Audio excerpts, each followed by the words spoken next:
আসসালামু আলাইকুম। প্রিয় দর্শক, আজকে খুবই গুরুত্বপূর্ণ একটি বিষয় নিয়ে লাইভে এসেছি। আমার সাথে আ যুক্ত আছেন আ ৫ জন অতিথি। এদের মধ্যে ৩ জন আছেন, আপনারা জানেন যে কথিত বিডিআর বিদ্রোহের নামে যে বিডিআরের অফিসারদেরকে ভারতীয় ইন্ধনে এবং আওয়ামী লীগের যোগসাজশে হত্যা করা হয়েছিল। তাদের সেই দায়ভার বাংলাদেশের আ যারা রক্ষা করে বাংলাদেশের সীমান্তের রক্ষী, এই স্বাধীনতা, সার্বভৌমত্ব যারা দিনরাত পরিশ্রম করে রক্ষা করে থাকে, সেই বিডিআর জওয়ানদের উপরে তার দায় চাপানো হয়েছিল এবং তাদেরকে আজকে ১৫ বছর, ১৬ বছর ধরে অ্যা কোনো কারণ ছাড়াই জেলখানায় বন্দী করে রাখা হয়েছে। এমনকি তারা যেই মামলাগুলো করেছে, সেই মামলাগুলোর সাজাও যদি হিসেব করা হয়, সেই সাজার মেয়াদও শেষ হয়ে গিয়েছে। তারপরেও তাদেরকে এখনো ছাড়া হচ্ছে না। তো আমরা এই বিষয়গুলো নিয়ে আজকে কথা বলব। আছেন সেই মামলার আ আসামি পক্ষের আইনজীবী যিনি, তারপরে আ পরিবারের সদস্যরা। আমার সাথে নিউ ইয়র্ক থেকে যুক্ত আছেন একজন অ্যাটর্নি। আ তো আমরা সরাসরি ১ম এ আমি মনে করি যে আমাদের যে আইনজীবী আছেন অ্যাডভোকেট জনাব আমিনুল ইসলাম। আমি মনে হয় উনার কাছ থেকে যদি নাকি বক্তব্যটা শুনি তাহলে আপনাদের সবার বোঝার জন্য পরিস মা অ একটু সুবিধা হবে যে আসলে ঘটনাটা কি হচ্ছে। এখানে এরই মধ্যে আমিনুল ইসলাম, আপনি নিশ্চয়ই আমার চাইতে এটা ভালো জানেন। তারপরে আমি প্রশ্নটা করি যে এখন পর্যন্ত আ যে ২ টি মামলা হয়েছে, এই ২ টি মামলার মধ্যে ১ম মামলার আ যারা ১০ বছর যাদের সাজা হয়েছিল, সেই ১০ বছর তো আরো ৫ বছর আগেই অ্যা মেয়াদ শেষ হয়েছে। সেই মেয়াদ পূর্ণ করার পরেও তাদেরকে এখনো পর্যন্ত কেন ছাড়া হচ্ছে না? এবং বিস্তারিত এই মামলার আমি মনে হয় শুরুর বিবরণটা একটু আপনি শুরু করেন।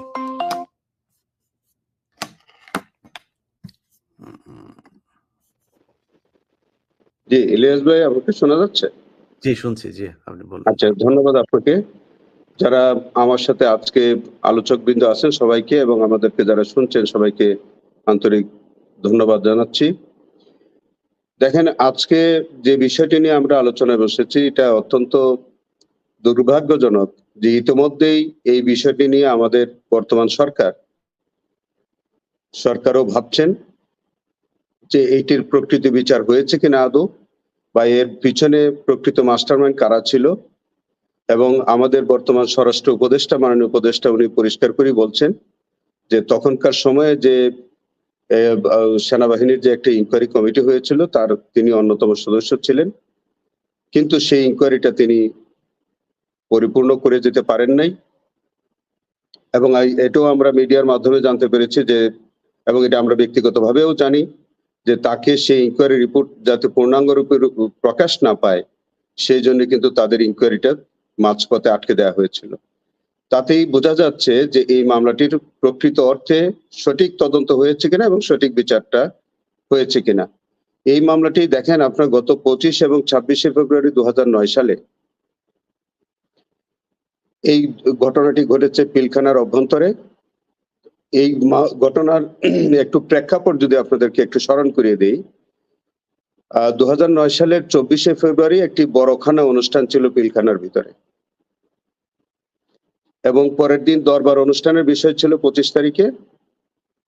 সেখানে তৎকালীন প্রধানমন্ত্রী শেখ হাসিনা এবং ধানমন্ডি অঞ্চলের যে তৎকালীন এমপি ফজলেনুর তাপস, তারা ওইটাতে আমন্ত্রিত ছিলেন। ২৪শে ফেব্রুয়ারি বড়খানায় তৎকালীন প্রধানমন্ত্রী শেখ হাসিনা এবং ফজলেনুর তাপস তারা কিন্তু বড়খানায় অংশগ্রহণ করেছেন, এবং পরের দিন তারা দরবারে অংশগ্রহণ করার জন্য তাদের শিডিউল ছিল। কিন্তু রহস্যজনকভাবে তারা ২৪ তারিখে বড়খানায় অংশগ্রহণ করলেও পরের দিন, যেটা সবচেয়ে ইম্পর্টেন্ট জিনিস ছিল দরবার ২৫ তারিখে, সেখানে ফজলুর তাপস কিংবা প্রধানমন্ত্রী শেখ হাসিনা তারা সেই দরবারে অ্যাটেন্ড করে নাই। তার আগে একটু আপনাদেরকে বলি, এই বিষয়ে বিডিআরদের একটা দাবি দেওয়া ছিল। সেখানে আপনারা জানেন যে এর অনেক আগে থেকে পিলখানার অভ্যন্তরে পোস্টারিং হচ্ছিল।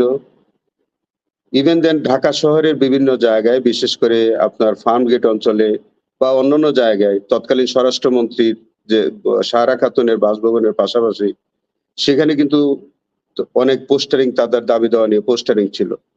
বিডিআররা ফজলুর তাপসের সাথে তারা বিভিন্ন সময় মিটিং করেছে।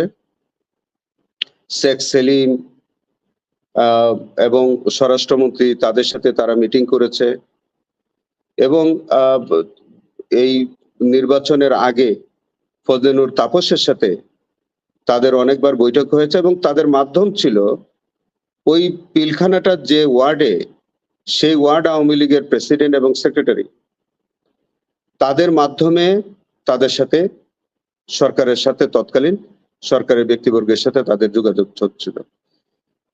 কথা এই বিষয়গুলো সরকার পূর্ব থেকে জানতেন এবং সেখানে পিলখানার ভিতরে RS unit, rifle security unit নামে একটা ইউনিট আছে, যেটা সিকিউরিটিটা তারা মেনটেন করেন DGF এর পাশাপাশি। সেই RS ইউনিটের মেজর সমপর্যায়ের ব্যক্তিদের নিয়ে তারা একটা কমিটি গঠন করেছিলেন এই বিষয়গুলো দেখবার জন্য। কিন্তু 24 তারিখের আগেই কিন্তু এই বিষয়গুলো সরকারের গোয়েন্দা সংস্থার কাছে, RS ইউনিটের কাছে, গভর্নমেন্ট সমস্ত কিছু বিষয়গুলো তারা অবহিত ছিলেন। এটা আমি বলছি অন রেকর্ড।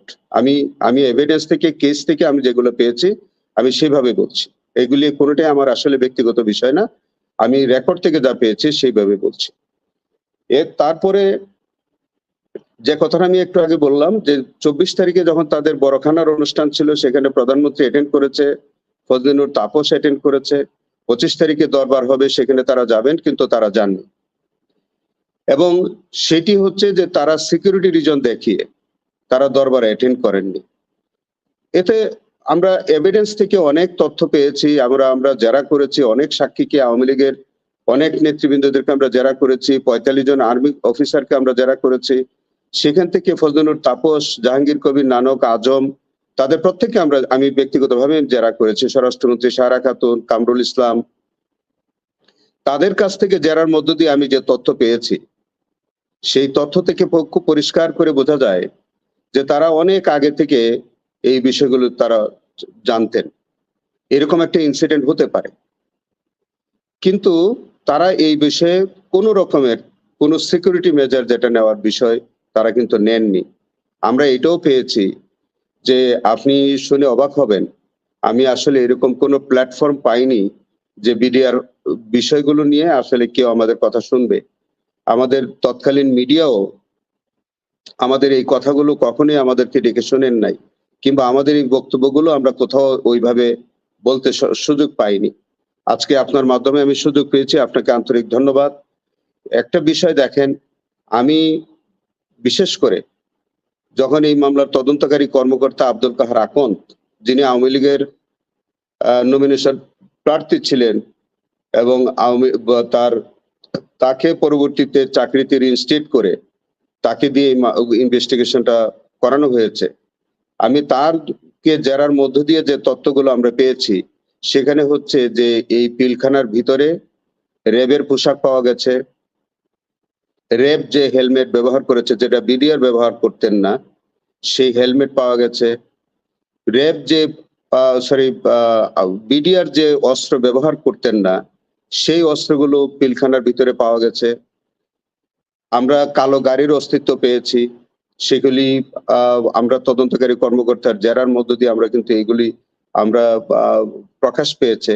আরো এমন কিছু তথ্য পাওয়া গেছে যে সেখানে আমরা খুব পরিষ্কার করে আমরা পেয়েছি যে সেখানে বহিরাগতদের প্রবেশাধিকার হয়েছে, বহিরাগতরা সেখানে ঢুকেছে, বের হয়েছে, এরকম তথ্য আমরা এভিডেন্স থেকে নিয়েছি, আমরা জেরার মধ্য দিয়ে সাক্ষীদের মুখ থেকে আমরা পেয়েছি। তো যাই হোক, সেইভাবে 25 এবং 26 ফেব্রুয়ারিতে যখন এই অনাকাঙ্ক্ষিত ঘটনাটা ঘটলো, তার পরিপ্রেক্ষিতে 2টি মামলা হলো। একটি মামলা করা হলো বিস্ফোরক দ্রব্য আইনে, আরেকটি মামলা করা হলো 302, অর্থাৎ হত্যাকাণ্ডের জন্য। 2টি মামলা একত্রে চার্জশিট হলো। চার্জশিট হওয়ার পরিপ্রেক্ষিতে এই মামলাটি আপনার একটি অস্থায়ী আদালত, যেটা আমরা বকশীবাজার একটি অস্থায়ী আদালতে বিচার কার্য শুরু হয় এবং 2টি গেজেট প্রজ্ঞাপনে বলা হয় যে 2টি মামলা একত্রে বিচার হবে এবং একত্রে নিষ্পত্তি হবে। কিন্তু দুর্ভাগ্যজনক, যে তৎকালীন প্রসিকিউশন একটা মামলার বিচার কার্য তারা ২০১০ সালে শুরু করলো। একটা মামলায় তারা সাক্ষ্য প্রমাণ হাজির করলো। কিন্তু আরেকটা মামলায় তাদের বিচার কার্য বন্ধ করে রাখলো। আমরা অনেক চেষ্টা করেও ২ টা মামলায় একত্রে বিচার কার্য শুরু করতে পারিনি। কিংবা আমাদের কোনো আবেদন সেখানে তখন তারা গ্রহণ করেনি। এবং এটা আপনারা হয়তো মিডিয়ার মাধ্যমে দেখেছেন। আমি বার আমি সেই বিষয়গুলো আমি মিডিয়ার সামনে প্রকাশ করেছি, বলেছি। কিন্তু সেটা আমি গ্রহণযোগ্য হয় নাই। এমনকি আমি এই বিষয়গুলো নিয়ে আমি অনারেবল হাইকোর্ট ডিভিশনে একাধিকবার গিয়েছি। কিন্তু সেখানেও আমি কোনো ইভেন দেন বিডিআর এর মামলা নিলে হাইকোর্ট ডিভিশন সেটি গ্রহণ করতে অস্বীকৃতি জানিয়েছে তৎকালীন সময়ে। এই বিডিআর এর মামলা যখন বিচার কার্য 14 সালে যখন নির্বাচন হবে ঠিক তার প্রাক্কালে খুব তড়িঘড়ি করে একজন আজ্ঞাবহ বিচারককে দিয়ে তখন একটা রায় ঘোষণা করা হয়। সেখানে ২৫৬ জনের ১০ বছরের সাজা দেয়া হয়। ২৭৮ জনকে বেকসুর খালাস দেওয়া হয়।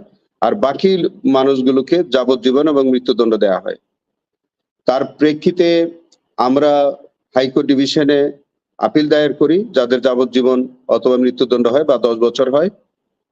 সেটি ২০১০ সালে হাইকোর্ট ডিভিশনে সেখানে আবার রায় ঘোষিত হয় এবং যে রায়ে তাদের সাজা বহাল থাকে তাদের বিরুদ্ধে আবার আমরা আপিল ফাইল করি, যেটা মহামান্য সুপ্রিম কোর্টে এখন বিচারাধীন আছে।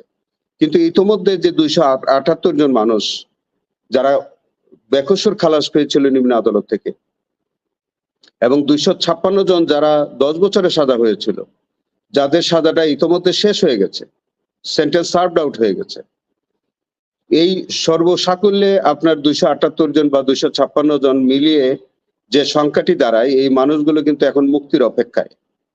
এবং তাদের বিরুদ্ধে বিস্ফোরক দ্রব্য আইনে এই পর্যন্ত যে ২৭০ জন সাক্ষী হয়েছে, কেউ কিন্তু কোনো বিস্ফোরক তারা ব্যবহার করেছে বা তাদের কাস্টডি থেকে কোনো বিস্ফোরক দ্রব্য পাওয়া গেছে, এরকম কিন্তু একটা অভিযোগও আসে নাই। তাহলে পরে যে মানুষগুলো আগে মুক্তি পেয়েছে, যাদের সাজাটা শেষ হয়ে গেছে, তাদেরকেও তো আপনি বিস্ফোরক এখনো দ্রব্য পর্যন্ত যাদের সাক্ষী নেওয়া হয়েছে, সাক্ষীদের ভেতরে কি কেউ অভিযোগ করেছে যে এরা বিস্ফোরক দ্রব্য ব্যবহার করেছিল? একজনেও না। যারা অন্তত পক্ষে আমি এইটুকুন বলতে পারি, যারা খালাস পেয়েছিল আগে, যাদের সাজাটা শেষ হয়ে গেছে, এরকম আমি চ্যালেঞ্জ করে বললাম, একজন মানুষের বিরুদ্ধেও বলা হয়নি যে তাদের বাসায় কিংবা তাদের কাস্টডিতে কিংবা তাদের হাতে কোনো বিস্ফোরক পাওয়া গেছে কিংবা তারা কোনো তারা বিস্ফোরণ ঘটিয়েছেন, এরকম কোনো অভিযোগে আসে নাই। ওই যে হত্যা মামলায় যেরকম সাক্ষী ওরকম করে তারা সাক্ষী দিচ্ছেন। বিস্ফোরকের যেরকম করে সাক্ষী দেওয়া উচিত বা যে অভিযোগটা আনা উচিত, সেরকম কোনো অভিযোগে আসে নাই। অথচ তাদের পক্ষে আমরা যখন জামিনের আবেদন করি, কোর্ট এটা রিজেক্ট করেন। এরকম রিজেকশনের বিরুদ্ধে আমরা একাধিকবার মহামান্য হাইকোর্ট বিভাগে গিয়েছি। এটা আমাদের এখানে শাকিলরা আছেন, ও প্রত্যক্ষভাবে জড়িত থাকে। আমরা একাধিকবার গিয়েছি, সে প্রত্যক্ষভাবে দেখেছেন এগুলো। আমরা অন্তত পক্ষে ৫ টি বেঞ্চে আমরা এই আবেদনগুলো নিয়ে আমরা ঘুরেছি। কোনো বেঞ্চ আমাদের এই মামলাগুলো শুনতে আগ্রহ প্রকাশ করেন নাই তৎকালীন সময়ে। এবং আমরা অবশেষে বাধ্য হয়ে একেবারেই কোথাও কোনো বিচার না পেয়ে আমরা কিন্তু আমরা আর জামিনের আবেদনও করছিলাম না এতদিন। যা আসলে জামিনের আবেদন থেকে শুনতেই চাচ্ছে না। বিডিআর এর নাম শুনলেই কেউ আবেদনই নিতে চাচ্ছে না। এরকম একটা পরিস্থিতিতে এখন পর্যন্ত এটি আছে। এবং তবে গত ৫ই আগস্টের এই চেঞ্জ ওভারের পরে আমরা আমরা মনে করলাম যে এখন একটা আইনের শাসন কায়েম হয়েছে এবং আমরা হয়তো আমরা ন্যায় বিচার পাবো। এরকম একটি প্রত্যাশার জায়গা থেকে আমরা যারা অন্তত খালাস পেয়েছে অথবা যাদের সাজাটা শেষ হয়ে গেছে, এই মানুষগুলোকে আমরা বাছাই করে তাদের পক্ষে আমরা একটা জামিনের আবেদন করেছি। গত তারিখে আদালত পাবলিক প্রসিকিউটর নিয়োগ হয় নাই। সেই কারণে তিনি শুনতে অপারগতা প্রকাশ করেছেন এবং যৌক্তিক কারণে আমরাও সেটি সমর্থন দিয়েছি। এবং আগামী ৭ তারিখে এই জামিনের আবেদনগুলি শুনানির জন্য আছে। ইতোমধ্যে আপনারা জানেন যে গতকালকে আমাদের পিপি নিয়োগ হয়েছেন এবং আমি মনে করি যে যারা এখানে আমিনুল ভাই একটা বিষয় আমার এখানে জানার যে মানে এই যে পিপি নিয়োগ হইতে এত দেরি হলো, যেমন গত ৭ তারিখে যেই ইয়েটা ছিল, শুনানিটা ছিল, মানে তার আগেই কি সরকার কি জানতো না যে একটা শুনানি আছে, এখানে পিপি নিয়োগ না হলেই শুনানিটা হবে না? এটা কি সরকারের মানে গাফলতি, না কেন হয় নাই কেন তার আগ পর্যন্ত পিপি নিয়োগ? সেটা তো আসলে এই বিষয়টা আমার পক্ষে উত্তর দেওয়া মোটেই আমি পারবো বলে মনে হয় না। কারণ হচ্ছে যে সরকারের উচিত ছিল। কারণ এরকম একটি সেনসিটিভ মামলা। এর মধ্যে কিন্তু এই সরকার ৫ই আগস্টের পরে অন্ততপক্ষে ৩ টা তারিখ গেছে। এবং হুম, ৩ টে তারিখেই কিন্তু পিপি নিয়োগ না হওয়ার কারণে আমরা শুনানি করতে ব্যর্থ হয়েছি। হুম। তো এইটি আমরা মিডিয়ার মাধ্যমেও কিন্তু আমরা সরকারের কাছে আহ্বান জানিয়েছি। ইভেন দেন আমি ব্যক্তিগতভাবে মহানগর দায়রা জজ মহোদয়ের সাথে আমি কিন্তু ব্যক্তিগতভাবে দেখা করে তার কাছে আমাদের এই দাবিটা আমি পেশ করেছি। হুম। যে আপনি সরকারের কাছে অন্তত এই কথাটা বলেন যে আপনি পিপি নিয়োগ না হইলে পরে আপনি মামলাটা বিচার কার্য করতে পারছেন না। সেটা আপনি সরকারের কাছে বলেন। আমি যতটুকুন জানি আজকে শাকিল এখানে আছেন বা অন্যরা যারা আছে, তারাও ব্যক্তিগতভাবে আমার জানা মতে তারা ওকে, সরকারের আমরা সংশ্লিষ্ট ব্যক্তিদের সাথে তারা দেখা করেছেন। তো আ যাই হোক অবশেষে এখন জি, হয়েছে। আমির ভাই আপনার এখন কাছে হয়তো আবার ৭ আসছি আমরা। তারিখে আশা আ করছি। আ এই গেল বছর ধরে এটার পেছনে অ্যা আপনার বয়স কত ছিল শাকিল ভাই আপনি? আচ্ছা, আসসালামু আলাইকুম। আমি সুবেদা আব্দুর রশিদের ছেলে শাকিল। না, আপনার আমি আপনার যখন তখন আপনার তখন বয়সটা কত ছিল শাকিল ভাই? আপনার আব্বু যখন আমি জেলে যায়? মাত্র মাধ্যমিক পরীক্ষা দিচ্ছিলাম। আমি ২০০৯ সালে মাধ্যমিক পরীক্ষা চলতেছিল আমার। আচ্ছা। আ মানে কি অবস্থা কি? আপনি তো সবারই এই যারা এখন পর্যন্ত জেলখানায় আছেন তাদের একজন প্রতিনিধি হিসেবেই কাজ করছেন বলা চলে। আইনগত কিংবা মিডিয়ার বিভিন্ন ইয়ে-টিয়ে। আচ্ছা, আপনাদের সবশেষ একটা ছিল, যে শুনানিটা ছিল সেদিন কোর্টের সামনে আপনাদের মোটামুটি একটা গ্যাদারিং ছিল। মানে বাংলাদেশের গণমাধ্যম কি আপনাদের পাশে গিয়ে দাঁড়িয়েছিল? তারা এই সংবাদটার ক্ষেত্রে কতটুকু আ উপস্থিতি দেখিয়েছে? বা কোর্টের যেই পিপি নিয়োগ সংক্রান্ত যেটা, বা এই যে আইন মন্ত্রণালয়ে আসিফ নজরুল সাহেব আছেন যিনি সারা জীবন আমাদের জন্য কাজ করেছেন, ৫ তারিখের পরে উনাকে আর খুঁজে পাওয়া যাচ্ছে না। তো এই সব মিলিয়ে মানে আপনি এই সরকারের প্রতি, যে সরকারের কাছে আপনি আমাদের আমিনুল ইসলাম যেটা বলছিলেন যে এই সরকারের কাছে আপনাদের প্রত্যাশা অনেক। ৫ তারিখের পর থেকে সেই প্রত্যাশাটা পূরণ হচ্ছে কিনা? সত্যি বলতে কি ৫ তারিখের পরে আমাদের আ আ আমিনুল স্যার যেটা বলতেছিলেন যে আমরা একটা সময় এটা আশা ছেড়ে দিয়েছিলাম। ঠিক ঠিক সবাই আমরা আশা ছেড়ে দিয়েছিলাম। তারপরে ৫ তারিখের পর আমরা সবাই আশা দেখতেছিলাম এবং আ সত্যি বলতে কি এই ২২ তারিখের আগেও আমরা ৩ টা কোর্ট আমরা ঘুরেছি। যেখানে আমরা পিপি নিয়োগ হয় নাই। আমার কাছে মনে হয় যে এই সেনসিটিভ মামলাটার বিষয়ে আরো বেশি সচেতন হওয়ার দরকার ছিল। বাট আমরা বিভিন্ন জায়গাতে ঘুরতেছি আ এই বিষয়টা নিয়ে কিন্তু আ যত দ্রুত শুরু হওয়া দরকার ছিল সেটা পাই নাই। ইভেন আমি এখন যখন কথা বলতেছি, একটি কথা না বললেই নয়। গত ২২ তারিখে আমরা জামিন আবেদন করেছিলাম। সেদিন শুনানির সময়কাল ছিল। তার আগেও একটা ডেট ছিল।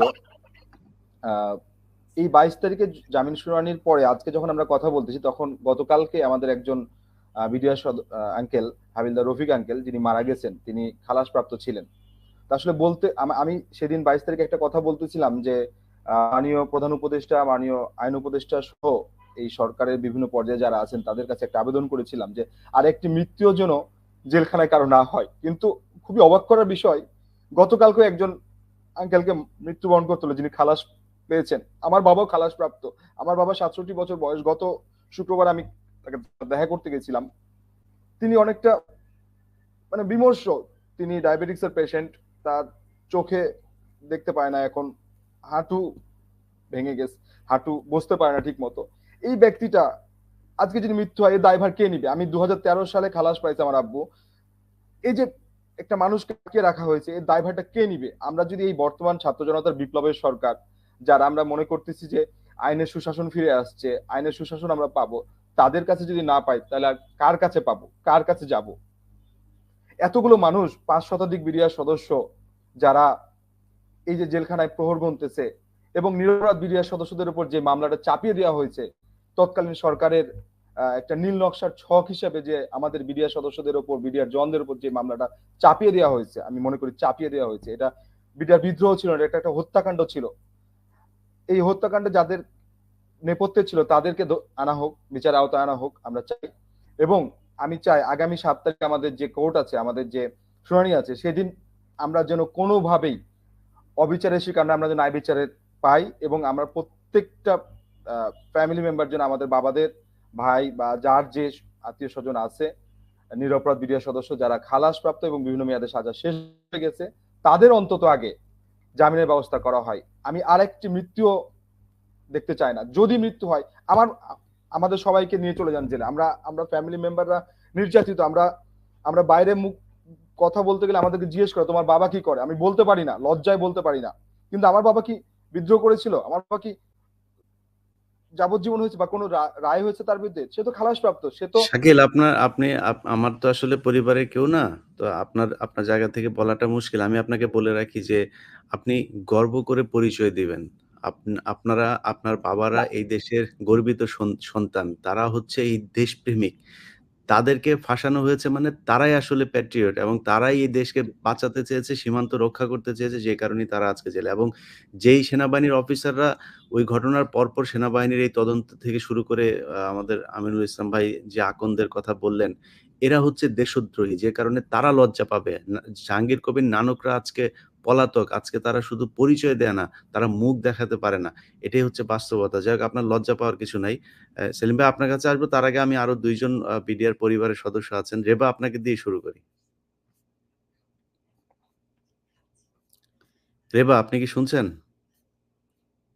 আচ্ছা, জি, শারমিন আক্তার বিথি, আপনি বলুন আপনার কে আছেন এবং কি অবস্থায় আছেন আপনার বাবা? আসসালামু আলাইকুম। আমাকে শোনা যাচ্ছে? জি, জি, জি। আমার নাম শারমিন আক্তার বিথি। আমার বাবা মোহাম্মদ সিরাজুল ইসলাম। উনি তৎকালীন বিডিআর এ মেডিকেল অ্যাসিস্ট্যান্ট হিসেবে ছিলেন। উনিও বর্তমানে শাকিল ভাইয়ের বাবার মতোই খালাসপ্রাপ্ত, কিন্তু আম বিস্ফোরক মামলায় আটক আছেন।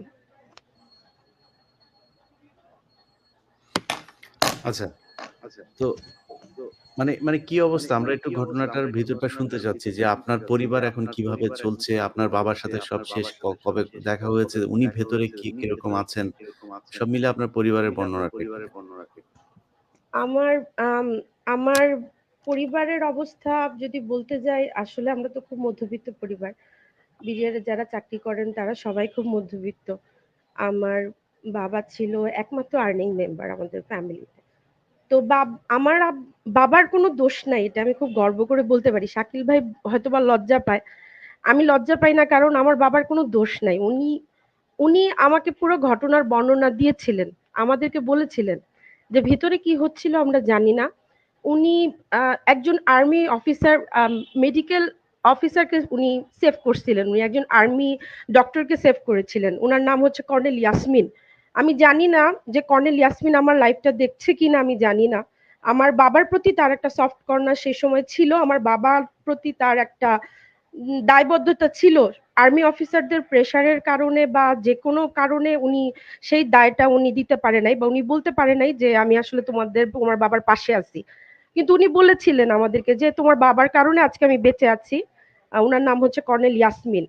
উনি তৎকালীন সময়ে একজন ডক্টর ছিলেন।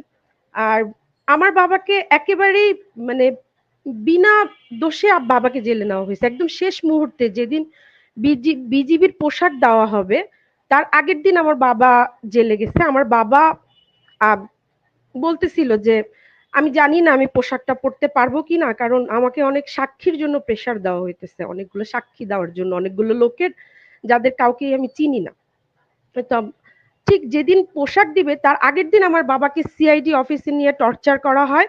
তাকে মানে 164-এ তাকে তার জবানবন্দি নেওয়া হয় এবং সম্পূর্ণ, এবং আমার বাবাকে বলা হয় যে আপনি এখানে জবানবন্দি দেন তাহলে আপনার জন্য ভালো হবে। আমার আমি আমার বয়স, আমি তখন উচ্চ মাধ্যমিকের ছাত্রী, আমি উচ্চ মাধ্যমিকে পড়ি। আমাদের পক্ষে বোঝা সম্ভব না কোনটা ভালো কোনটা খারাপ সেই মুহূর্তে। ওনারা বলতেছিল 164-এ জবানবন্দি দিলে আমার বাবার জন্য ভালো হবে। আমার বাবা সেটাই বলল এটা যে এটা কে বলেছিল? আপনারা সরাসরি এখন নাম বলেন। এখন তো আর সেই বাংলাদেশ না, আপনি না, সরাসরি বলুন। তৎকালীন সময়ে ডিবি কর্মকর্তারা আমার বাবাকে বলেছিলেন যে 164-এ যদি আপনি জবানবন্দি দেন এটা আপনার জন্য ভালো হবে। মানে আমার সেই বাবা আইনের 164 এর জবানবন্দি কি, মানে স্বীকারোক্তি যে ওনারা এটা স্বীকারোক্তি যে আমি বিদ্রোহ করেছি, আমি হুম। বিদ্রোহে জড়িত, আমি বিদ্রোহ করেছি। তো জি। এই বিষয়টা তৎকালীন সময়ে আমার বাবা বা আমরা তো আসলে কখনো জেলখানা দেখিনি। সত্য কথা যেটা, আমার পরিবারের কেউ কখনো জেলখানায় যায়নি বা আমরা জেলের পরিচয় বা আইন সংক্রান্ত বিষয়গুলো আমরা জানি না। কেউ ডিল করতে পারেনি। আর ফ্যামিলির অবস্থা যদি বলি, বাবা আর্নিং মেম্বার একমাত্র। বাবা জেলে চলে যাওয়ার পর তার পরপরই আমি ঢাকা বিশ্ববিদ্যালয়ে চান্স পেয়েছিলাম। ঢাকা বিশ্ববিদ্যালয়ের দর্শন বিভাগে চান্স পেয়েছিলাম ২০১০-১১ সেশনে। আম আসলে লেখাপড়া উম করতে পারিনি। পার্ট টাইম জবই করেছি। মানে কোনোভাবে লেখাপড়া করছি। কোনো একটা সুপার শপে চাকরি করছি, টিউশন করছি, যে গভীর রাতে বাসায় ফিরতেছি, ফ্যামিলি সাপোর্ট। এখন এইভাবে তো আসলে একটা ফ্যামিলি কি আমি আমার লাইফটাই পুরো শেষ হয়ে গেছে। আমার জীবনটাই পুরো শেষ হয়ে গেছে। আমার জীবনটা অন্যরকম হতে পারতো। না, আমার জীবনটা শেষ হয়ে গেছে। এখন আমাদের বাকি সদস্য, আমার যে ২ টা ভাই আছে, ওরাও মানে আমাদের মোদ্দা কথা হচ্ছে আমরা খুব অল্প বয়সে পরিবারের হাল ধরে ফেলছি। বাবা-মার সাপোর্ট দেওয়া, বাবাকে সাপোর্ট দেওয়া, পরিবারকে সাপোর্ট দেওয়া। এটা আসলে অবর্ণনীয় কষ্ট। আমি আসলে কাউকে ভাষায় প্রকাশ করতে পারব না। আমি কখনো উম কাউকে বলে বোঝাতে পারব না। আমি জানি না। আর ৫ আগস্টের পরে আমরা খুব আশা নিয়ে, আমি আমি নিজেই খুব আশা নিয়ে হাসনাত ভাই, তারপরে সার্জিস ভাই, উনাদের কাছে আমি খুব আশা নিয়ে যাচ্ছিলাম যে ভাই আমাদের এই বিষয়টা নিয়ে বা আইন মন্ত্রণালয়ে আইন সচিবের সাথে বা উপদেষ্টাদের সাথে আমরা যদি একটু দেখা করে যদি কোনোভাবে বিষয়টাকে অগ্রসর করা যেত। আমার কাছে মনে হয় কেউই আমাদের সাহায্য করে নাই। কেউ না। আমি যদি বলি মানে আমিনুল আঙ্কেল এখানে আছে, আমিনুল স্যার উনি এখানে আছে, উনিও আমাদের সহায়তা করে নাই। উনিও আমাদের সেভাবে হেল্প করে নাই। উকিল হতে পারে, উনি বলতে পারে, কিন্তু উনি আমাদের সহায়তা করে নাই। এটা আমি জোর গলায় বলতে পারি। কেন করে নাই আমি জানি না। উনি তো আমাদের চাইতে বেশি অ্যাক্টিভ থাকার কথা ছিল, কিন্তু উনি আমাদের সহায়তা করে নাই। আমাদের ফারুক সাহেব যে উকিল আছেন, উনি বারবার শুধু বলে পিপি নিয়োগ হয়ে গেছে, পিপি নিয়োগ হয়ে গেছে, ৫,০০০ টাকা দিয়ে যান, পিপি নিয়োগ হয়ে গেছে। আমরা টাকার পর টাকাই দিতেছি, টাকার পর টাকাই দিতেছি, পিপি নিয়োগও হয় না আর পিপি নিয়োগ হয় না, কিন্তু গ্রুপে মেসেজ আছে, উকিলের গ্রুপে মেসেজ আছে যে পিপি নিয়োগ হয়ে যাচ্ছে। আমার কথা হচ্ছে এটা এটা কি কারণে, কি কারণে ওনারা করলো? ৫ আগস্টের পরে তো আরো জোরদার হওয়ার কথা ছিল বিষয়টা। আমাদের পক্ষে আমাদের পক্ষে তো আরো কথা বলার কথা ছিল, কিন্তু উনার তো এইসব কথা, এগুলো তো করার কথা ছিল না। উনারা তো আরো বিষয় আমাদের পাশে আরো বেশি শক্তভাবে জোরালো ভাবে দাঁড়ানোর কথা ছিল। আমার মনে হয় যে এই মুহূর্তে উনারা আমাদের সাথে যদি আরো জোরালো ভাবে আসে, আমাদের মানে পিপি নিয়োগের বিষয়টা সমাধান হয়েছে, ৭ তারিখে যদি উনারা আরো শক্তভাবে আমাদের পাশে দাঁড়ায়, তাহলে হয়তোবা আমরা জামিন পেতে পারি। কারণ আমাদের বাবাদের তো হত্যা মামলায় খালাস হয়ে গেছে। এখন বিস্ফোরক মামলা আছে, ওইটা যদি মামলা চলমান থাকে, তবু জামিন পাওয়ার তো একটা রাইট আছে। যদি তারপরে রায় ঘোষণা করলে যা হবে, অথবা পুনঃ তদন্ত করলে যদি আবার তদন্ত করবে, কিন্তু রায় ঘোষণা করার আগে তো জামিন পাওয়ার একটা রাইট আছে। অন্তত সেই দিকে সরকারকে যদি কিছুটা মুভ করানো যায়, উকিলরা যদি সেই ব্যাপারে কাজ করে, আমার মনে হয় এটাই ভালো হবে। মানে এটা আমাদের জন্য অনেক উপকার হবে। জি, প্রিয় দর্শক, আপনাদেরকে একটু বুঝার স্বার্থে বলে রাখি যে উনারা সরকার যে কৌশলটা নিয়েছিল সেই কৌশলটা হচ্ছে এরই মধ্যে কিন্তু অনেক বিডিআর এর সদস্য তারা কিন্তু আপনার এই জেলখানার ভেতরে মারা গিয়েছে। অনেককে অনেক পরিবারের সাথে কথা বলে জানা গিয়েছে তাদেরকে আসলে মারাই হয়েছে। কারণ বেশিরভাগ ক্ষেত্রেই এই তাদের বয়স ৬০ ঊর্ধ্ব, কারো ৬৫, ৬৭ এই বয়সের মানুষগুলোর হার্টের সমস্যা থাকে, কিডনিতে সমস্যা থাকে, ডায়াবেটিস থাকে, নানান সমস্যার কারণে তারা যখন বলেন যে তাদের হসপিটালে নিয়ে যেতে হবে, তখন যেই কাজটা হয় সেটা হচ্ছে যে হসপিটালে নিয়ে যাওয়া হয় না। এবং গণমাধ্যমে যখন খবরটা আসে সেই খবরে বলা হয় আমার সাথে এখানে কয়েকজন পরিবারের রং বলি। তাদেরকে বলা হয় যে লাশ হাসপাতালে নেওয়া হয়েছে, চিকিৎসাধীন অবস্থায় তার মারা যায়। আসলে চিকিৎসাধীন অবস্থায় তাদের মারা যায় না। আমি যে কটা পরিবারের সাথে কথা বলেছি সবার ক্ষেত্রে একই ঘটনা ঘটেছে। মারা গিয়েছে, মারা যাওয়ার পরে হসপিটালে নিয়েছে, সেখানে দেখানো হয়েছে যে চিকিৎসক বলেছে যে উনি মারা গিয়েছেন। এই অবস্থায় হয়েছে। অতএব সরকারের একটা একদম সুনির্দিষ্ট কৌশল ছিল যে তাদেরকে হত্যা মামলায় যারা খালাস পেয়েছে তারা তো আসলে বিস্ফোরক দ্রব্যের এই মামলায় তারা কিভাবে সাজাপ্রাপ্ত হবে? প্রশ্নই আসে না। কারণ বিস্ফোরক দ্রব্য দিয়েই তো তারা মারবে। অতএব যেহেতু সেই মামলাতে তারা খালাস পেয়েছে, অতএব পরের মামলাতেও খালাস পাবে এটা সরকারও জানে। যে কারণেই তাদের এই সাক্ষ্য নেয়া, তারপরে মামলার ধীর গতি, এরপরে সেই মামলাটা করাও হয়েছে পরে। এই জিনিসগুলো করে তারপরে সরকার তাদেরকে আটকে রাখতে চেয়েছে। যাই হোক আমরা রেবার কাছ থেকে শুনে আসি। শুনে এসে তারপর আবার একটু আইনজীবীদের কাছে যাব। রেবা, আপনি বলুন আপনার পরিবারের অবস্থা কি? কিভাবে চলছে সংসার? বাবার সাথে সবশেষ দেখা হয়েছে। আপনার বাবা কেমন আছেন? জি, আসসালামু আলাইকুম। পরিবারের কথা বলতে গেলে আর কি বলবো? পরিবার বলতে এখন প্রায় শেষের দিকে এটা প্রত্যেকটা পরিবারের লোকই বুঝতে পারতেছে। আপনারা কি শুনতে পাচ্ছেন আমার কথা? জি, জি, জি, আপনি বলুন। আপনার শুনছি পরিষ্কার। আমি যখন আমার বাবা অ্যারেস্ট হয় তো তখন আমি ক্লাস 9 এ পড়ি। তো তখন আমার স্পষ্ট এখনো মনে আছে যে আমি স্কুলে যাব সেই মুহূর্তে আমাদের বাসায় ফোন ছিল না। তো আমার চাচাতো ভাইয়ের ফোন ছিল। তো তাকে ফোন দিয়ে শুধু বলল যে বাসায় নিয়ে যাও। সে কথা বলতেছে আমার এটা এখনো মনে আছে কি বলছে। আমি সেটাই আপনাদেরকে জানাইতে যাচ্ছি। উনি তখন বলল যে, "দেখো আমার এখানে বিডিআর দের মধ্যে একটা ঝামেলা চলতেছে। তো এখানে যে গোলাগুলি হচ্ছে আমি রাইফেল ইউজ করতে পারি। বাট আমার কাছে কিন্তু কোনো রাইফেল নাই এই মুহূর্তে। আমাকে যদি এই মুহূর্তে সামনে থেকে কেউ গুলি করে বা পিছন থেকে গুলি করে আমি কিন্তু তার কোনো ফিডব্যাক দিতে পারবো না। তার কারণ আমার কাছে কোনো প্রকার রাইফেল নাই। তো তোমরা সবাই আমার জন্য দোয়া করো। আমি এখানে খালি হাতে একটা ওয়ালের পাশে যেভাবে হোক নিজেকে বাঁচানোর জন্য দাঁড়ায় আছি। তো দোয়া করো এখান থেকে আমার যেন আমি জীবিত বের হইতে পারি। এখন বাকিটা আল্লাহ ভরসা আমি এখান থেকে আমার লাশও বের হইতে পারে।" এই কথাটা আমার একদম স্পষ্ট মনে আছে। তাহলে আমার প্রশ্ন হলো যে আমার বাবা যদি এই কথাটা বলার পরেও আজ পর্যন্ত এতদিন ধরে যে মানে পড়ে আছে, তার ৬৭ বছর বয়স, সে অসুস্থ, তার হার্টের সমস্যা, তার জেলখানায় ২০১৮ সালে সে ওখানে পড়ে গিয়ে তার হাঁটু ফেটে গেছিল। সে পঙ্গু হাসপাতালে এসে অপারেশন করাইছে। এতবার যে ডাক্তার দেখানোর জন্য আমরা এত রিকোয়েস্ট করছি বা এত চেষ্টা করছি, তাকে আমরা একবারও ডাক্তারের কাছে নিয়ে আসতে পারি নাই। তার ডেইলি তাকে ৯০ থেকে ১০০ টাকার মতো করে ওষুধ খেতে হয়। মানে সে না চলার মতোই একটা লোক এখন।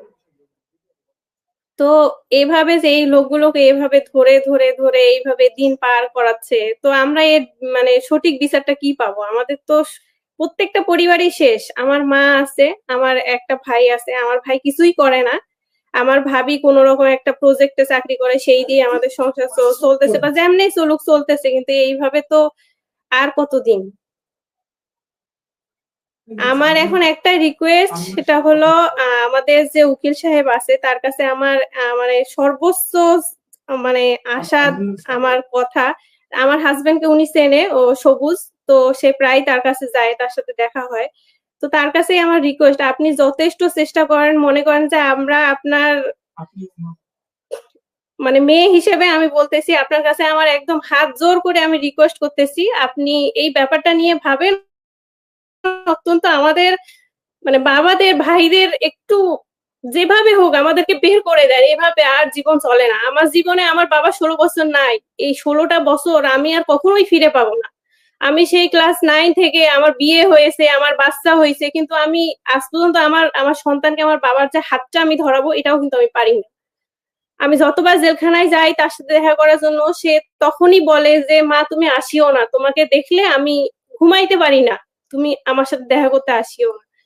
তো আমাদের উকিল সাহেবের কাছে আমার সর্বোচ্চ চাওয়া যে আপনি যেভাবে হোক এই জিনিসটাকে একটু দেখবেন এবং তাদের জামিনের একটা সুব্যবস্থা করার চেষ্টা করবেন।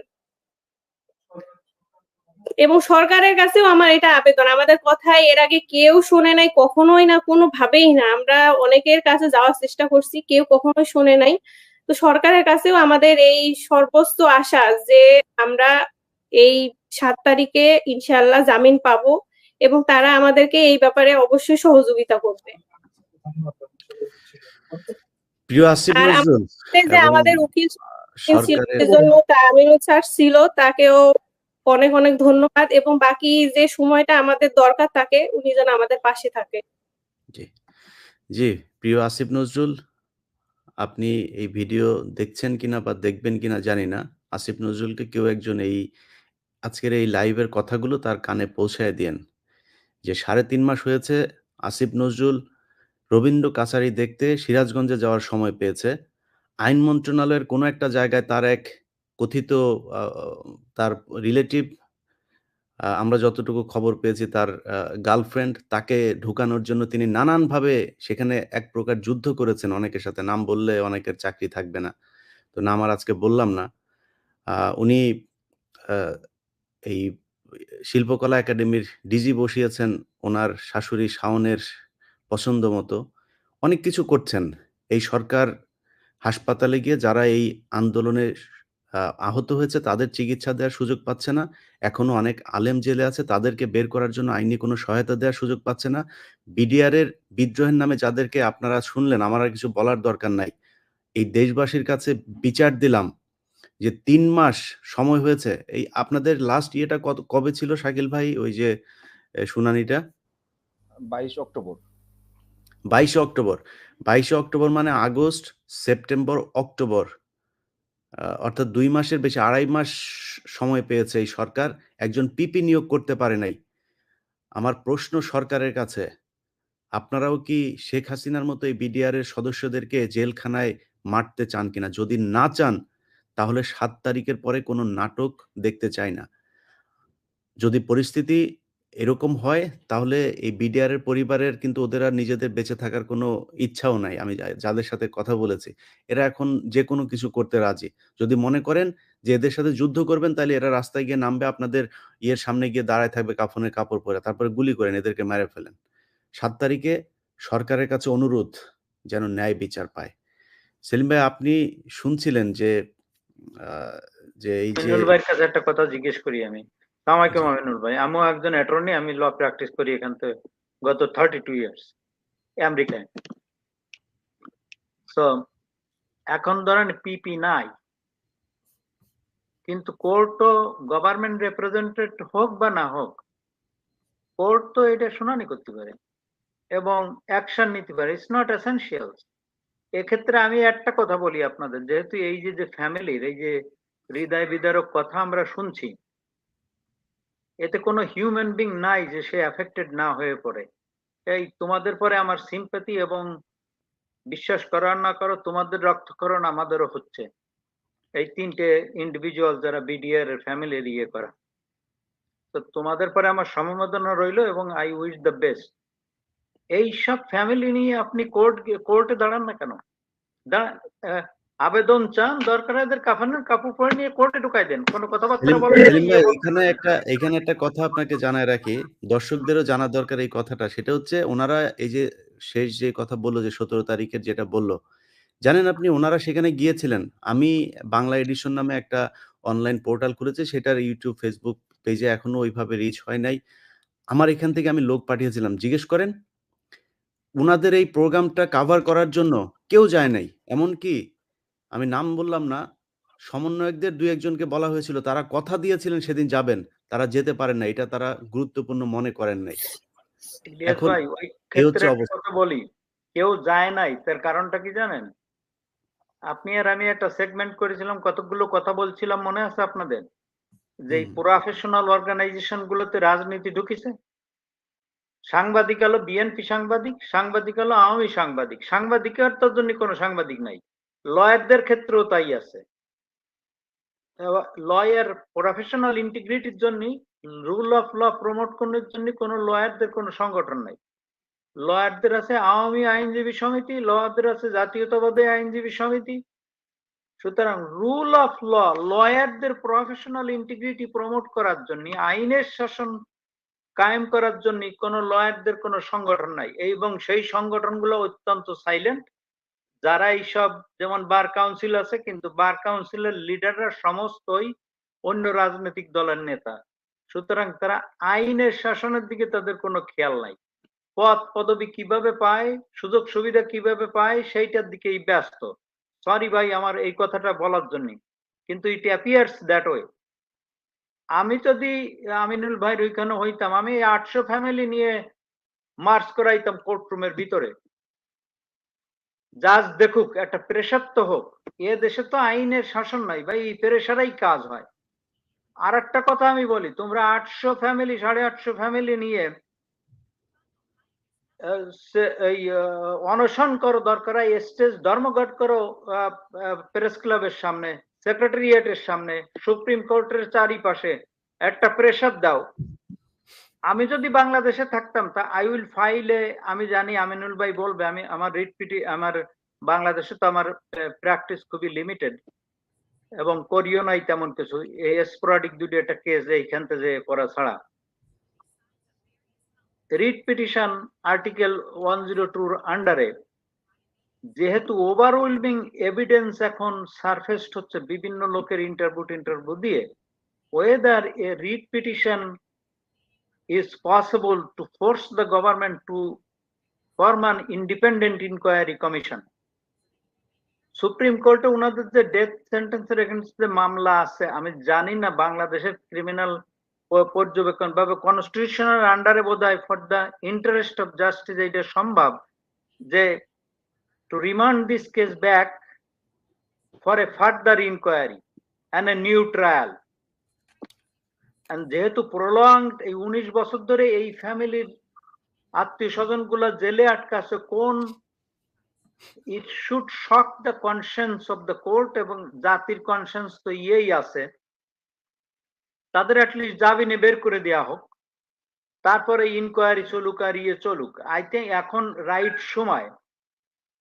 আর appropriate pressure on the government, সাংবাদিকতার দিক থেকে বিভিন্ন দিক দিয়ে দেখছি অনলাইনে ডেলি এইসব নিয়ে আলাপ আলোচনা হচ্ছে, কিন্তু এই ফ্যামিলি গুলোর অ্যাক্টিভ হইতে হবে। এই বিথি, শাকিল আর এই মেয়ের নামটা ভুলে গেলাম, তো তোমরা একটা নেতৃত্ব নাও, তোমরা সব ফ্যামিলি মিলে লেগে থাকো, press club, secretariat, supreme court, pressure create করতে থাকো।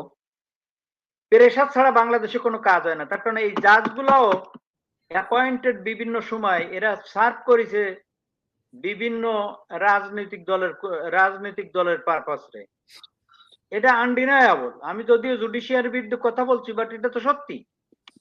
আমার মনে হয় না এটা কেউ ইয়ে করতে পারে। যেমন ধরেন আমরা বলি যে গত 19 বছরে বা 16-17 বছরে দেখা গেছে যে কথায় কথায় রিমান্ড, একজনের তো 54 ডেজ রিমান্ড দেওয়া হয়েছে, 54 ডেজ রিমান্ড দিয়েছে। এইসব জাজ তো জাজ না।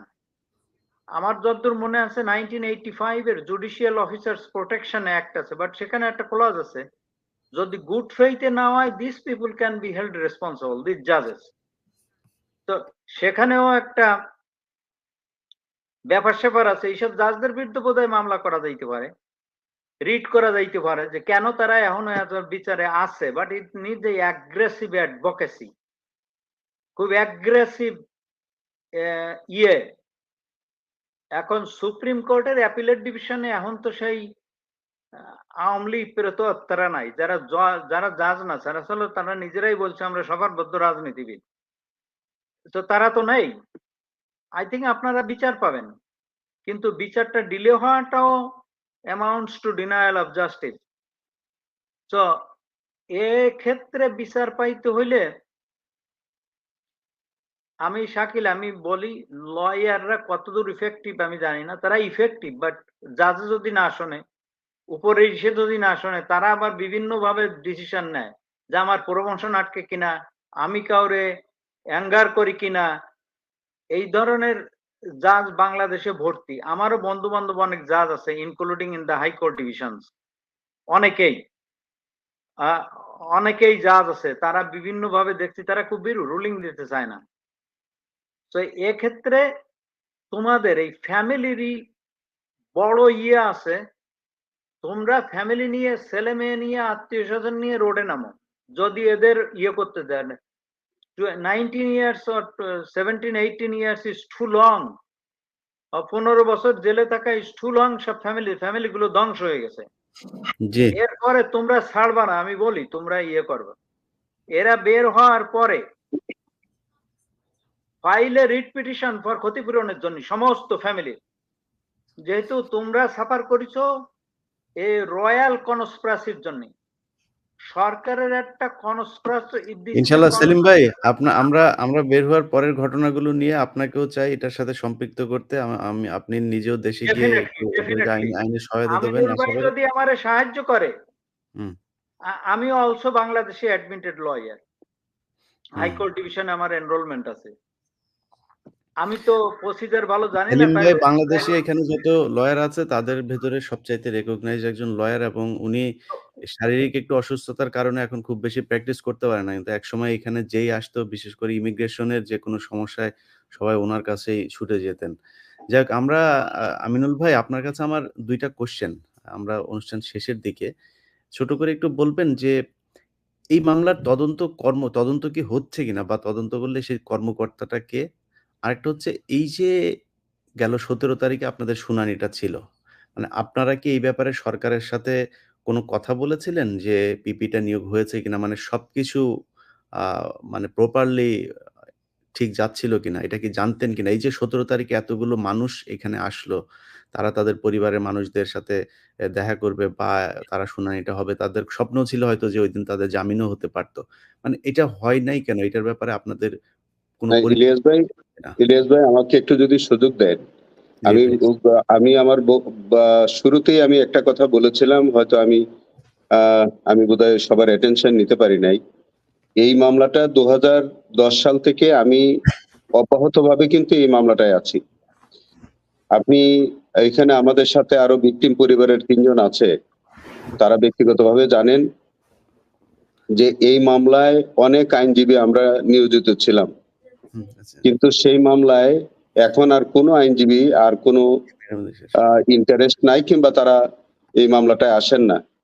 বাট আমি যেকোনো কারণেই হোক, মানবিক কারণটাকে আমি প্রাধান্য দিয়ে, এবং এই মানুষগুলো ব্যক্তিগতভাবে আমাকে খুবই পছন্দ করেন বলে আমার কাছে মনে হয়। যার কারণে আমি কিন্তু এই যে আপনার গত ১৬ বছরে তারা ১৬ বার আমাকে ফি দিয়েছেন কিনা আমি জানি না। কিন্তু আমি কিন্তু এই গত ১৬ বছর তাদের সাথে আমি লেগে আছি। এটি মানবিক কারণে। আপনি যেটা শেখ সেলিম ভাই বললেন যে আমরা এই মানুষগুলোকে বের করার জন্য, ধরেন ২৭৮ জন মানুষ অথবা ২৫৬ জন খালাসপ্রাপ্ত, সেইগুলো আমার একক প্রচেষ্টাতেই হয়েছে। এবং আমি এককভাবে ধরেন আর্মি কিংবা সরকার, তাদের সাথে কিন্তু আমি একাই ফাইট করে যাচ্ছি। জীবনের ঝুঁকি নিয়ে আমি আর বেশি কিছু আর বললাম না।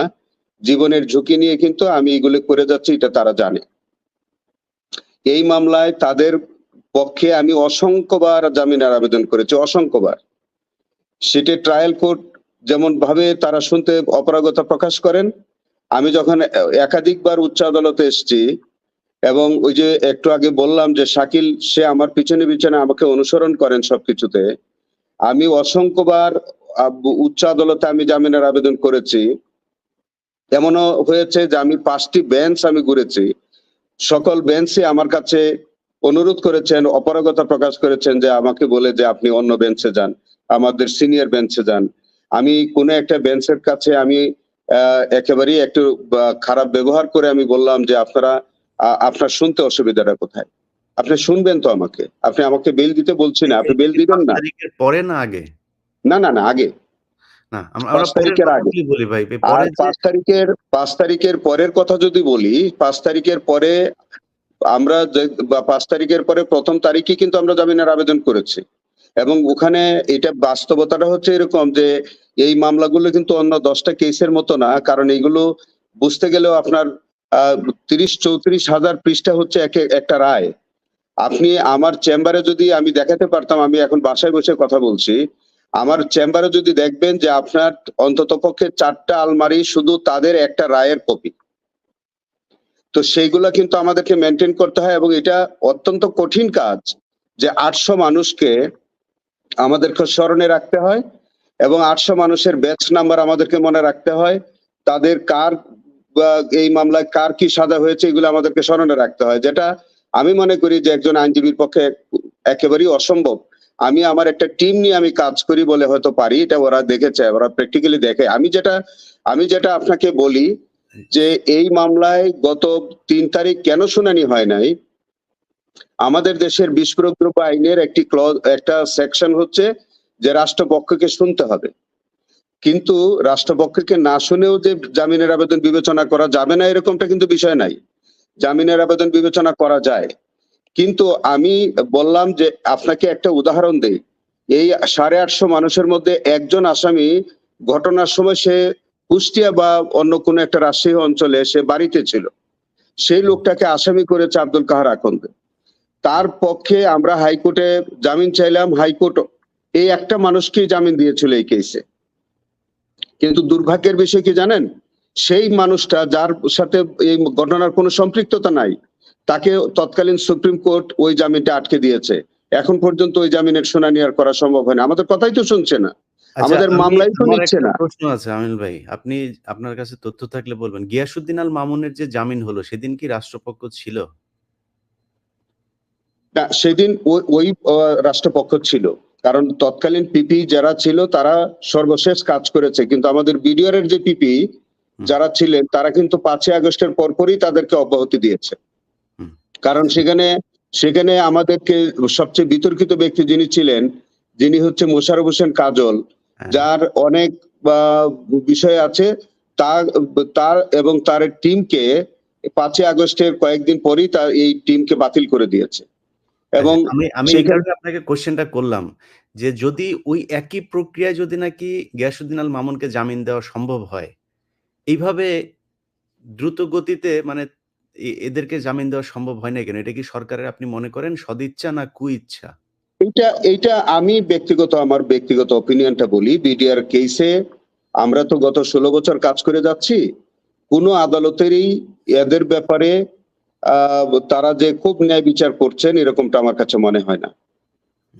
বরঞ্চ তারা এটাকে তাদের মাথার উপরে কোনো একটা খড়গ মনে হয়, এবং তারা সবকিছু এই কেসটার ব্যাপারে পার্টিকুলারলি আমার কাছে মনে হয় যে আমাদের যারা বিচার ব্যবস্থায় আছেন তারা কেমন জানি এক ধরনের একটা ভীতিকর পরিস্থিতিতে কাজ করেন। এবং এটা কি কারণে করেন আমি জানি না, এটার মধ্যে আর্মি অফিসার মৃত্যুবরণ করেছে সেই কারণে কিনা জানি না, বা সরকার ভয় পান কিনা এই জায়গাগুলোতে, বা এটা কি বেশি টাচি মনে করেন কিনা আমি জানি না। তবে বিষয়টা হচ্ছে আমি পরিষ্কার, ইলিয়াস ভাই আমি শেষ কথাটা একটু আপনাকে বলি।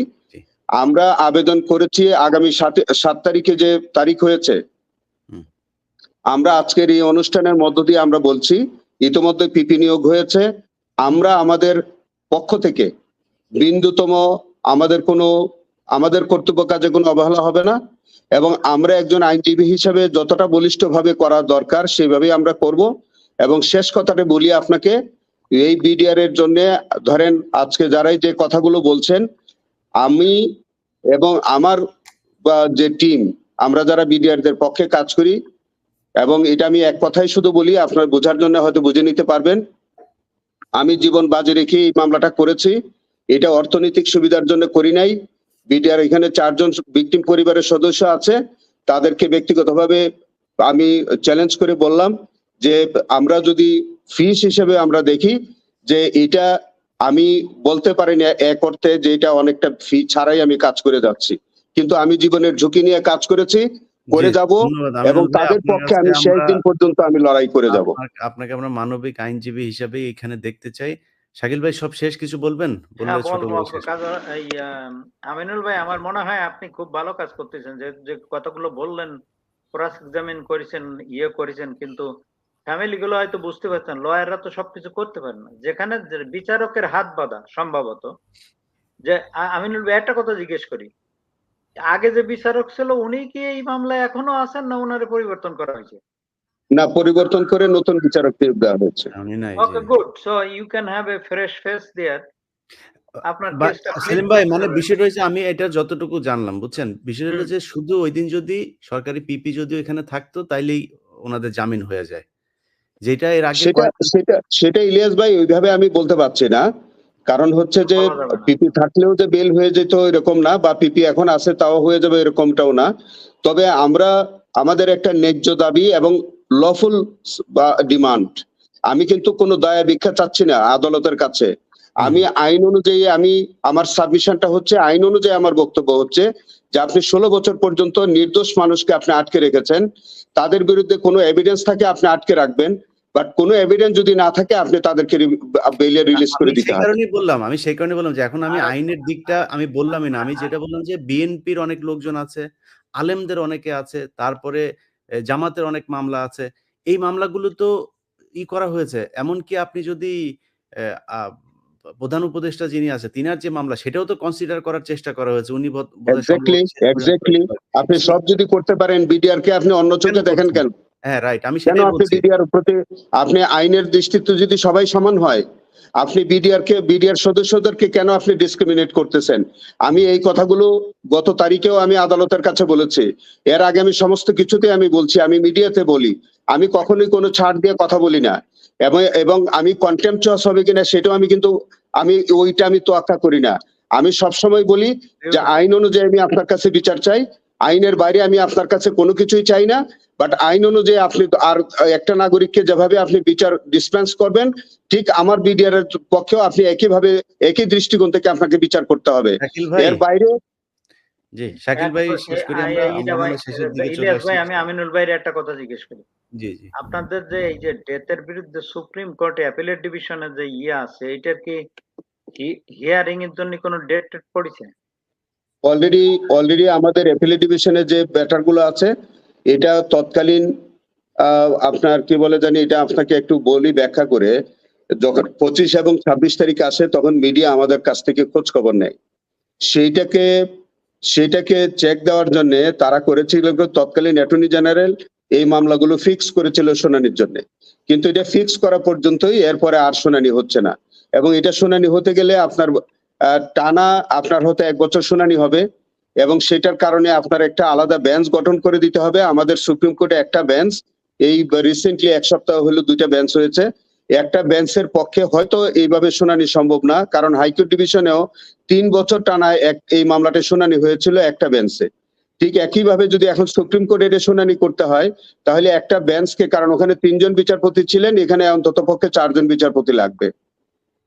এবং সেরকম বেঞ্চ গঠন করার জন্য আছে আমাদের কাছে 5 জন বিচারপতি বা 6 জন বিচারপতি। এখন যদি 4 জন বিচারপতি দিয়ে বিডিআর এর বেঞ্চ গঠন হয় আলাদা করে, তাহলে সারা বাংলাদেশের বিচার ব্যবস্থা হয়তো বন্ধ হয়ে যাবে, অচল হয়ে যাবে। এই জন্য আমরা ইতোমধ্যে বহুবার আমরা মিডিয়ার মাধ্যমে সরকারের কাছে আবেদন জানিয়েছি যে আপনারা বিচারের সংখ্যা বাড়ান এবং বিডিআর এর মামলাগুলো দ্রুত নিষ্পত্তি করেন সুপ্রিম কোর্টে। একইভাবে আমি একাধিকবার, এটা শাকিল আছে ও জানে, যে আমরা একাধিকবার আমি অ্যাপ্লিকেশন দিয়ে আমি কোর্টের কাছে বলেছি যে আপনি প্রতিদিন ডেট দেন বা অন্তত 3 দিন পরে পরে ডেট দেন। আমাদের এই মামলা আপনি একটা নির্দিষ্ট সময়সীমার মধ্যে আপনি শেষ করেন। আপনি একদিকে জামিন দিচ্ছেন না, একদিকে আমার মামলা বিচার শেষ করছেন না। এই আবেদনগুলো আমি অন রেকর্ড আমি আবেদন করি এবং আদালতের কাছে আমি সেই কথাগুলো বলে আমি প্রত্যেক তারিখে কিন্তু একই ফাইট করে আমি তাদের পক্ষে চলেছি। কিন্তু বিষয়টা হচ্ছে কি, যে আপনি তো আদালতের কাছে বিচার চাইবেন। আপনি আদালত যদি পক্ষপাতিত্ব করে, আদালত যদি উনি যদি সেই বিষয়গুলা বা কোনো ভীতিকর পরিস্থিতি কাজ করে তার উপরে, তাহলে আপনি আর বিচারটা চাইবেন কার কাছে? এখন আমি তো আইনজীবী হিসাবে আমি বলতে পারবো, আপনি আইনজীবী হিসাবে আবেদন করতে পারবেন, কিন্তু শুনবার দায়িত্ব তো আপনার বিচারকের। শাকিল ভাই, আরেকটা কথা, ছোট আরেকটা কথা আমি ইডা ভাই, আচ্ছা, এই যে হাইকোর্ট ডিভিশনে আপনারা যখন আপিল করেছিলেন, সেখানে কি আপনারা রিট্রায়াল বা রিইনভেস্টিগেশনের জন্য কি আবেদন করেছিলেন হাইকোর্ট ডিভিশন? না, আমি সেলিম ভাই, আমি একটা আইনের কথা বলি, ফার্দার শাকিল ভাই, আমরা ইনভেস্টিগেশন ওই বলেন, পিছনের আলাপগুলোতে ফার্দার গেলে আসলে ইনভেস্টিগেশন ভিডিওটা বলেন লম্বা বা হয়ে যাবে। আমরা রিইনভেস্টিগেশন পেছনের বলেন, এটা আলাপটাতে না আসামি যাই। পক্ষ থেকে চাওয়া যায় না। জি, জি। পেছনের আলাপটাতে আমরা এগুলো না চাইতে যাই, হয় বাদী পক্ষ থেকে বা ব্যক্তির পরিবার থেকে। এর পেছনে শেখ হাসিনা যদি টিকে থাকতো এখন পর্যন্ত আমরা আসলে আজকে এই অনুষ্ঠানটাও করতাম না, এবং যেটা এক্স্যাক্টলি তাই। তবে হোপফুলি বেস্ট, আমরা আশা করি এখন একটা নতুন পরিবেশ আসছে, ইনশাআল্লাহ আমরা হয়তো আমরা সফল হতে পারবো। আমরা লুক ফরওয়ার্ড আপনার 5 আগস্টের পরে। শাকিল ভাই, সবশেষ কিছু যদি বলেন। আচ্ছা, আমার শুধু একটাই কথা, আমি আজকের এই আপনার অনুষ্ঠানের মাধ্যমে মাননীয় আইন উপদেষ্টার কাছে এবং মাননীয় যারা এই বিষয়টার সাথে জড়িত, এই বিচার কার্যের সাথে জড়িত, তাদের কাছে একটা মেসেজ বা তাদের কাছে একটা অনুরোধ এবং তাদের কাছে একটা আবেদন আকুতি জানাচ্ছি যে আমরা আর ধৈর্য ধরতে পারতেছি না। আমার বাবা বয়স্ক যারা আছে, তারা এই যে খালাস পাওয়ার পরেও বিচারের নামে যে দীর্ঘসূত্রিতা তৎকালীন সরকার করে গেছে, সেই দীর্ঘসূত্রিতা আপনারা আর করবেন না। এবং আমাদের যে জামিন শুনানি আগামী 7 তারিখে আছে, সেই জামিন শুনানিতে আমি চাই মাননীয় আইন উপদেষ্টা সরাসরি এই বিষয়টা নিয়ে কথা বলুক, অথবা তিনি একটা নির্দেশনা দিক, যারা অন্তত এই ভিকটিম পরিবার যারা খালাসপ্রাপ্ত আছে, বিভিন্ন সাজার মেয়াদ শেষ হয়ে গেছে, অন্তত তাদেরকে জামিনে মুক্তি দেওয়া হোক। আমি আবার আপনাদের এই অনুষ্ঠানের মাধ্যমে পুরো দেশবাসীর কাছে এই আবেদনটা করতেছি। কারণ আইনের কাছে তো আসলে আমরা তো বিজ্ঞ আদালতের কাছে আমরা কোনো কিছু বলতে পারি না, আমরা আমাদের লয়ারের মাধ্যমে বলি। কিন্তু উনি যদি কোনো ভয় পান বা ভীতিকর অবস্থা ওনার মধ্যে কাজ করে, সেই ভীতিকর অবস্থা যেন সরকার তাকে দূর করে দেয়। কারণ এই সরকার ছাত্র জনতার বিপ্লবের সরকার, এই সরকার একটা বিপ্লবী সরকার, এই সরকারের কোনো ভয় থাকার কথা না। তাই আমি চাই সরকারকে বারবার করে রিকোয়েস্ট করতেছি, আপনারা আমাদেরকে আর রাস্তায় ঠেলে দিয়েন না।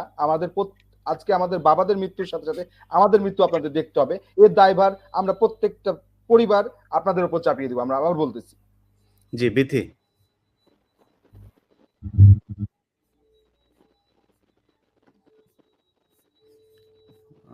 আনমিউট করতে হবে, আনমিউট করতে হবে আপনার। স্যার প্রথমে আমি আপনাকে ধন্যবাদ দিতে চাই, আপনি প্রতিনিয়ত বিদ্যার্থী নিয়ে কথা বলছেন, এটার জন্য আমাদের বাবারা জেল থেকে সবসময় আমাদেরকে বলছে যে আপনাকে স্পেশালি থ্যাঙ্কস। আপনার কথা মনে হয় একটু আস্তে শোনা যাচ্ছে, আগে আগে যেভাবে ছিলেন ওইভাবে থাকতে বলতে। জি স্যার, জি স্যার, এখন শোনা যাচ্ছে? জি জি জি জি বলুন। স্যার আমরা 16 বছর ধরে ধৈর্য ধরে আছি স্যার। আমরা এই মুহূর্তে স্যার যে কোনো সিদ্ধান্ত আমরা নিতে পারি, আমরা অনশন বলেন, রাস্তায় নামা বলেন স্যার, আমাদের না দেয়ালে পিঠ থেকে গেছে। আমরা সরকারের মানে বিপক্ষে শুধু যাচ্ছি না কেন, আমাদের বাবারা বারবার নিষেধ করতেছে যে আমাদের সরকার ছাত্র জনতার সরকার, আমাদের বান্ধব সরকার। এই মুহূর্তে আর বিএনপির কেউ জেলে নাই স্যার, বিএনপির আর কেউ জেলে নাই, ওই আমাদের বাবারা জেলে পড়ে রয়েছে, আর কেউ জেলে নাই, জেল পুরো খালি। আমার বাবা বলে যে জেল পুরো খালি, জেলে কেউ নাই, শুধু আমরা পড়ে আছি স্যার। এখন এই মুহূর্তে স্যার আমাদের দেয়ালে পিঠ থেকে গেছে। যদি সম্ভব হয় 7 তারিখে অবশ্যই উকিল এবং আইন উপদেষ্টা বলেন আর কোথায় কি কে আমি জানি না স্যার, আমাদেরকে জামিন অথবা মামলা কিভাবে কি পরিচালনা করে আমাদের বাবাকে আমাদের কাছে ফিরিয়ে দিবে, এটা স্যার এটা মানে কর্তৃপক্ষের কাছে আমি দৃষ্টি আকর্ষণ করতেছি, অবশ্যই এই ব্যাপারে যথাযথ পদক্ষেপ নেবেন। জি রেবা, আনমিউট করবেন প্লিজ, আনমিউট করবেন প্লিজ, আনমিউট করেন রেবা, আপনি আনমিউট করেন। আচ্ছা রেবা সম্ভবত শুনছে না। যাই হোক প্রিয় দর্শক, আপনারা এতক্ষণ যে আলোচনা শুনলেন সেই আলোচনার কিছু কথা আপনাদেরকে বলে রাখি। ধরেন সেলিম ভাই কিছুক্ষণ আগে বলেছেন যে ওনারা কেন করে না, মানে ওনারা কেন মাঠে নামে না, ঢাকায় এসে তারপরে করতে হবে। আমি এরকম মানে আমি আসলে এই কাজগুলো করি না। দু একটা পরিবারকে আমি আর্থিক সহায়তা করেছি। তার তার তার যে মানে অবস্থা, ঢাকাতে এসে সেলিম ভাই এই বাস ভাড়া দিয়ে ঢাকায় 2 দিন থাকার মতো অবস্থা বেশিরভাগ পরিবারের নাই। এরা যে এইটা নিয়ে করবে, ওদের বাবা এখন জেলখানায় আছে, বাবা তো মরছেই, নিজের পেট তো চালাইতে হবে, নিজের মা, নিজের পরিবার এগুলোকে নিয়ে বাবার যে ওষুধের দরকার হয় সেই ওষুধটাও ঠিকমতো সেই টাকাটাও দিতে পারে না। আর জেলখানার ভেতরে তো আপনি 100 টাকা দিলে 50 টাকা তার কাছে গিয়ে পৌঁছায় না। এইসব সমস্যাগুলো তো আছেই। তো যাই হোক, এরা খুব খারাপ অবস্থার ভেতরে আছে। যেই কারণেই আমি আজকে অনুষ্ঠানটা করা, আমি খুব অবাক হয়েছি সব শেষ যেই শুনানিটা ছিল সেইখানে গণমাধ্যমের আচরণ দেখে। বাংলাদেশের গণমাধ্যম যদি মানে ইচ্ছা হয় খুব খারাপ ভাষায় কথাগুলো বলতে ইচ্ছা করছে, সম্মানিত মানুষগুলো আছে যে কারণে বলছি না। বাড়ির যদি নারীদেরকে দৌলতদিয়া ঘাটে দিয়ে এসে তারপরে উপার্জন করেন তাও ভালো। এইভাবে বাংলাদেশের মানুষের সাথে জালিয়াতি করেন না। আমি আমার বাংলা এডিশন ছাড়া সেখানে কেউ সেদিন ওইতে যায় নাই। পরে ওই দিন সম্ভবত ব্যারিস্টার সুমনের ছিল, হাজিরা ছিল। তাকে সেদিন গ্রেপ্তার করা হয়েছিল। তার কারণে কয়েকটা টেলিভিশন পত্রিকা ওইখানে সব হুমড়ি খেয়ে পড়েছিল। সেখান থেকে 2-1টা টেলিভিশন দৌড়ে এসে ওনাদের একটু বক্তব্য নিয়েছে। আমি জানি না সেটা রিপোর্ট গিয়েছে কিনা।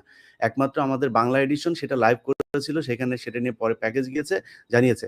এই দেশের গণমাধ্যমের কাজ কি? আপনার পেটে যে ভাতটা যায় সেটা তো এই দেশের মানুষের এই বিজ্ঞাপনের টাকাতেই, তাই না? তো সেই মানুষের প্রতি তো অন্তত এই কারণে হইলেও একটু দায়বদ্ধ থাকা উচিত। আর এই মানুষগুলো, আমরা এখানে পরিবারগুলো দেখেন কত নিরীহের মতো বলছেন যে অন্তত যাদের রায় হয়েছে, যাদের খালাস দেওয়া হয়েছে তাদেরকে অন্তত ছেড়ে দেওয়া হোক। আরে ভাই, এই পুরো ঘটনাটাই তো একটা মানে সাজানো একটা হত্যাকাণ্ড। তাদের বিচার হবে। বিডিআর এর সদস্যরা কিসের জন্য জেলে থাকবে? এই ঘটনার সবকিছু একদম নতুন করে শুরু করতে হবে। এখানে যারা আসামি হিসেবে যাদেরকে ধরা হয়েছে তাদের সবাইকে ছাড়তে হবে। যারা এই ঘটনার সাথে জড়িত আসলে তাদেরকে জেলখানায় ঢুকাতে হবে। বাইরে যারা চলে গিয়েছে পালিয়ে তাদের বিরুদ্ধে ওয়ারেন্ট জারি করতে হবে। যাই হোক, সরকারের কাছে সবশেষ অনুরোধ, যদি মনে করেন যে পরিস্থিতি ঘোলাটে করতে চান তাহলে করবেন। হুমকি ধামকি কোনো কিছু না, একটা ন্যায় বিচার চাই 7 তারিখে। বাংলাদেশের মানুষ, আমার ধারণা শুধু বিডিআর এর পরিবার না, অনেক মানুষ আসবে। এর আগে কালবেলা করার আগে আপনারা নানান ধরনের আমাদেরকে অনুরোধ বিনয় অনেক কিছু করেছেন। আমরা আপনাদের কথা শুনেছি। সবশেষ ২৮ নাম্বারে গিয়ে তদন্ত যে করা হয়েছে, তদন্তের যে তালিকা তৈরি করা হয়েছে সেখানে কালবেলা সন্তোষ শর্মার নাম দেওয়া হয়েছে। যাই হোক তারপরে তদন্ত হচ্ছে। আমি জানি না শেষ পর্যন্ত সেটার কি হবে। তবে বিডিআর এর এই ঘটনায় যদি কিছু করেন আমরা কিন্তু সর্বোচ্চ উস্কানি দিব। এবং বাংলাদেশের মানুষ এটা দিয়ে যদি আওয়ামী লীগ যদি এটাকে দিয়ে কাজে লাগায়, যেটা এর আগের ঘটনাতে তাদের কাছে শুনেছি যে আমরা এখন কিছু করলে আওয়ামী লীগ এটা সুযোগ নিবে। যদি নেয় তাহলে নেক। ১৫ বছর একটা মানুষ বিনা কারণে এইভাবে জেলখানায় থাকতে পারে না, যারা এই বাংলাদেশটা রক্ষা করত। অতএব তাদের পাশে আমরা আছি। আমার বিশ্বাস আমার এখানে যারা ভিডিও দেখছেন তাদের অনেকেই ৭ তারিখ পর্যন্ত অপেক্ষা করুন।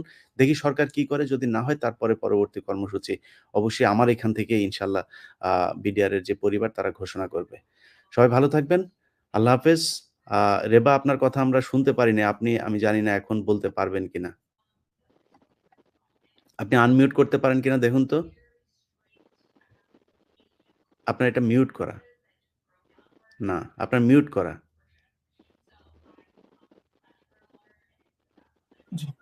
জি, এখন শোনা যাচ্ছে? জি বলুন।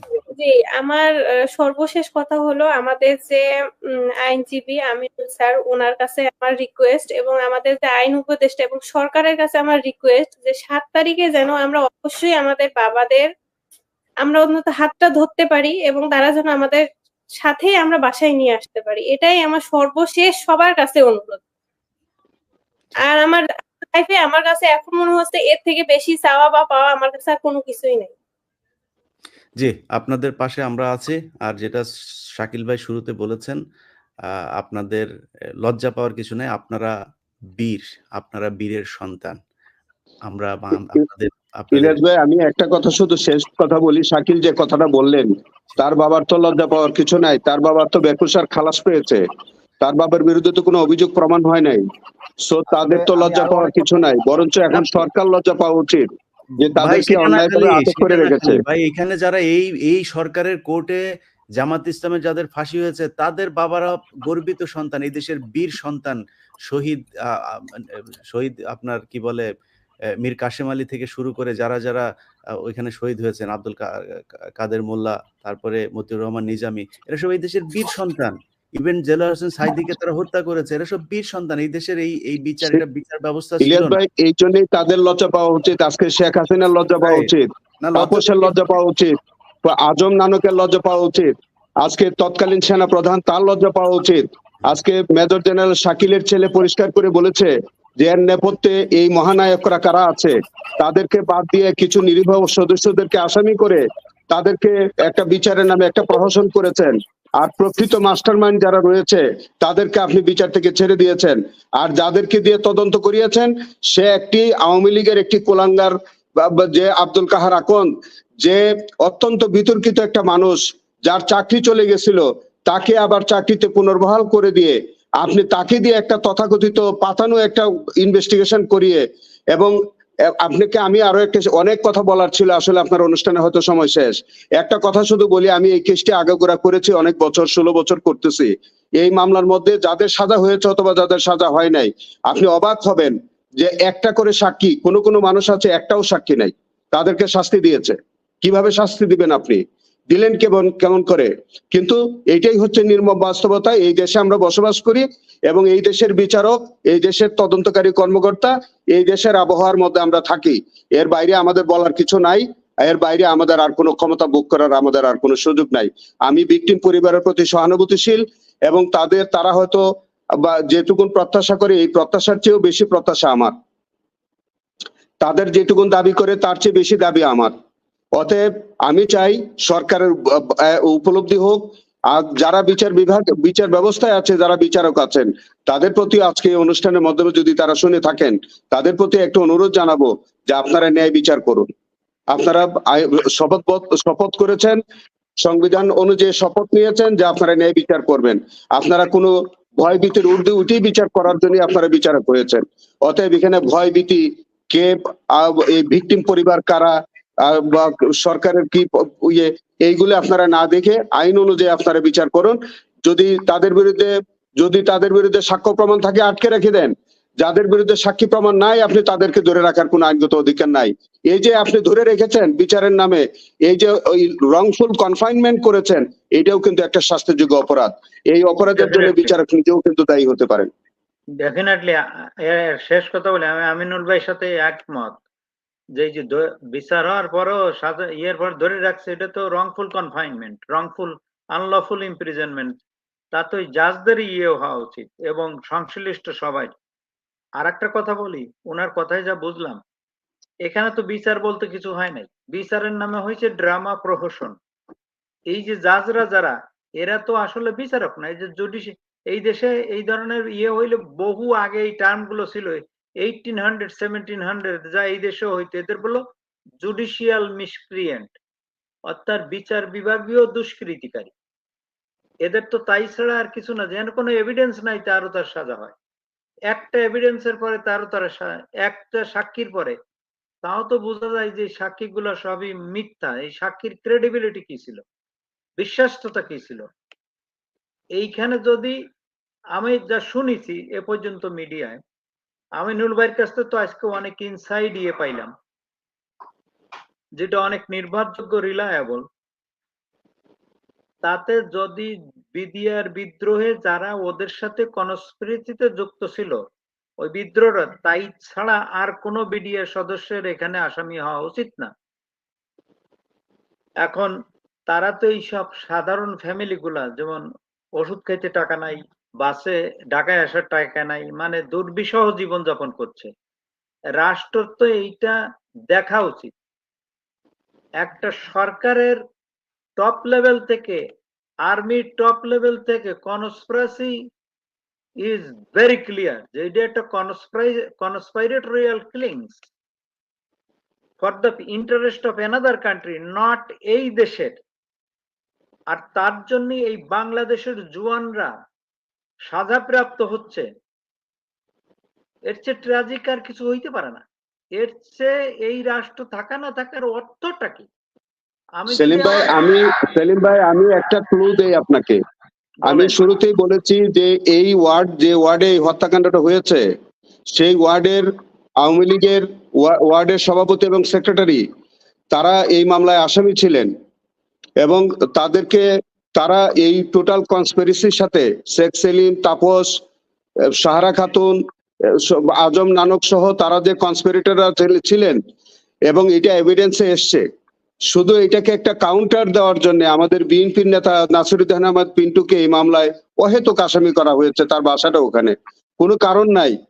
এবং সেই নাসিরুদ্দিন আহমেদ পিন্টুকে ওই বিচারে তাকে একটি সাক্ষীও ছিল না তার বিরুদ্ধে, তাকে সাজা দেওয়া হয়েছে, যাবজ্জীবন সাজা দিয়েছে এবং তাকে জেলখানায় রেখে তাকে হাইকোর্টের রিটের আদেশ থাকা সত্ত্বেও তাকে ঢাকার বাইরে স্থানান্তর করে রাজশাহীতে তাকে সেখানে হত্যাকাণ্ড ঘটানো হয়েছে। এবং এই বিচারের মধ্য দিয়ে এবং যারা কুশীলব ছিল হাজী সেলিম সহ অন্যরা, এবং তাদের এতে এই টোটাল এই হত্যাকাণ্ডটি সংঘটিত হয়েছে এবং তাদের ইন্ধনে পরবর্তীকালে নাসিরুদ্দিন আহমেদ পিন্টুকে এই মামলার মধ্যে আসামি করা হয়েছে। এই জন্য আমি বলছি যে এই টোটাল বিচারটা একটা প্রহসন ছাড়া আর কিছু না। কারণ আমি এই মামলার তদন্ত থেকে শুরু করে বিচারের শেষ পর্যন্ত আমি ভাই আছি। আমার কাছে এভিডেন্স আছে, রেকর্ড আছে। আমি সারা জীবনের জন্য রেখে দিয়েছি। আপনারা অনলাইনে জাজমেন্টে গেলে এর সকল তথ্য আপনারা পাবেন। আমার জেরাগুলো, আমি শেখ ফজলুর তাপসকে আমি জেরা করেছি, আমি কামরুল ইসলামকে জেরা করেছি, সাহারা খাতুনকে জেরা করেছি। আমার জেরাটা আপনারা পড়ে দেখেন। আমি পরিষ্কার করে বলেছি, আমি একটুও কিন্তু আমি ভীত সন্ত্রস্ত আমি জেরা করি নাই, এটা ওরা জানে। এবং আমি আর্মি অফিসারদেরকে, ইভেন দেন তারেক আহমেদ সিদ্দিকী, এই যে যারা কুশীলব শেখ হাসিনার, তারা সাক্ষী দিয়েছে, আমি তাদেরকে জেরা করেছি। আমি তৎকালীন শেখ হাসিনার পাওয়ারে থাকা অবস্থায় আমি বলেছি যে শেখ হাসিনা এবং তার সরকারের এই লোকগুলো তারা সম্পূর্ণ ষড়যন্ত্র করে পার্শ্ববর্তী কোনো একটা দেশে গত 15 বছর কোর্টের অবস্থা কি ছিল, যে এই বিষয়গুলো আমরা জানি। যাই হোক, আমরা সেটা আগেই বলেছি যে we are looking forward. So আমরা এখন আর পেছনের এই বিষয়গুলোতে না যেয়ে আমরা দেখি 7 তারিখের জন্য অপেক্ষা করি। সবাই ভালো থাকবেন। বিডিআর এই কথিত বিদ্রোহের সাথে যেইসব পরিবারকে ভাসানো হয়েছে, আপনাদের সবার সাথে আমরা আছি, বাংলাদেশের মানুষ সবাই আছে। ভালো থাকবেন। আল্লাহ হাফেজ। আল্লাহ হাফেজ।